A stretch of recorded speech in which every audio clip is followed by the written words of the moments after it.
আপনি কি লক্ষ্য করেছেন শীতকালে কখনো কখনো উত্থান বা ইরেকটাইল ডিসফাংশনের সমস্যা কিছুটা বেশি দেখা যায়? অনেক রোগী আমাকে বলেন, ডাক্তার, আগে সমস্যা ছিল না, শীত এলেই সমস্যা বাড়ে।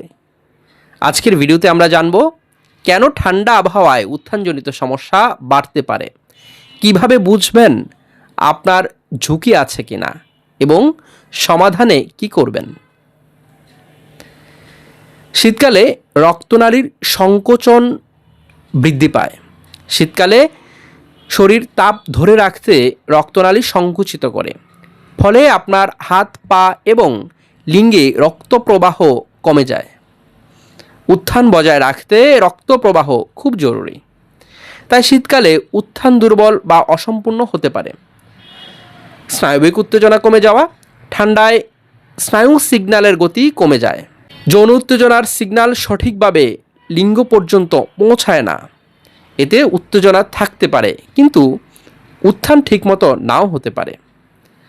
টেস্টোস্টেরন ও হরমোনাল তারতম্য হতে পারে। মানসিক শক্তি বা মোড কমে যায়, শরীরে অলস ভাব আসে। এতে যৌন আগ্রহ ও উত্থানজনিত সমস্যা দুটিই প্রভাবিত হয়।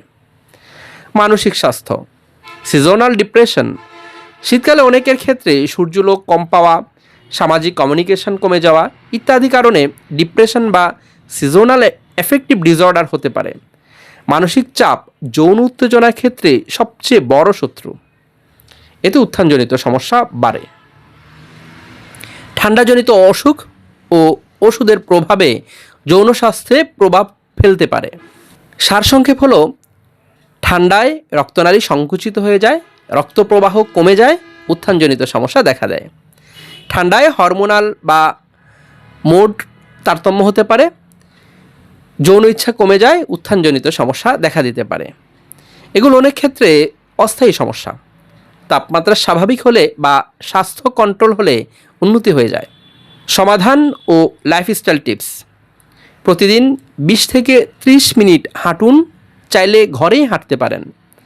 হাত পা ও তলপেট উষ্ণ রাখুন। গরম পানি দিয়ে গোসল করুন। ধূমপান, অ্যালকোহল বন্ধ করুন। সূর্যের আলোয় 10 থেকে 15 মিনিট হাঁটুন।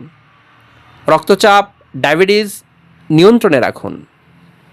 বেশি বেশি পরিমাণ ক্যাগেল এক্সারসাইজ করুন। স্ট্রেস কন্ট্রোল করার চেষ্টা করুন। সকলকে ধন্যবাদ জানিয়ে শেষ করছি। আসসালামু আলাইকুম।